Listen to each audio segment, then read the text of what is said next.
ముందే చెప్పవారా? ముత్తెమంత తెచ్చినావు, నేను 4 తెప్పిద్దును కదా. అరే పోరలు అడుగుతున్నారు తమ్మి, ఒక్కటన్ని ఇయ్యవా? ఏంద్రా తిరుపతి పోయినవా? మరి లడ్డు ఏది? ఆడికి పోయినాకనన్నా ఒక ఫోన్ చేస్తే ఫోన్ పేల పైసలు పంపుదును కదా, గాయంత చెప్పవా?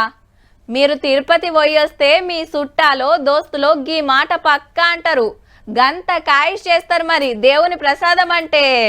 లడ్డూలమ్ముట్ల మళ్ళో రికార్డు కొట్టిండ్రు తిరుపతి గుడోళ్ళు.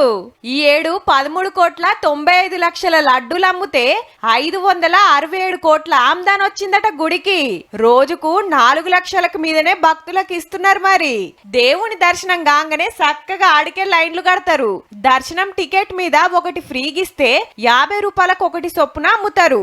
కావాల్సినని పట్టుకరావచ్చు. ఎంకన్నా లడ్డంటే దునియా మొత్తం ఫేమస్. మరి ముత్యమంత దొరికినా మా భాగ్యం అనుకుంటారు. దినమింత భక్తులు పెరుగుతుంటే తయారు చేసుడు కూడా పెరుగుతుంది.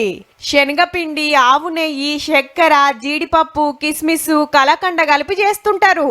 మునుపు క్యూ లైన్ల పైకం తీసుకునే అమ్మేది. భక్తులకు ఇంకింత జప్పునియ్యాలని కియోస్క్ మిషన్లు పెడితే ఫోన్ పే, గూగుల్ పేల పైకం కట్టి కౌంటర్ల తీసుకునే సౌలతి చేసిండ్రు. గట్లా ఎక్కువ సేపు నిలబడే తిప్పలు తప్పుతున్నాయి. తక్కువ టైంలో ఎక్కువ మందికి దొరుకుతున్నాయి.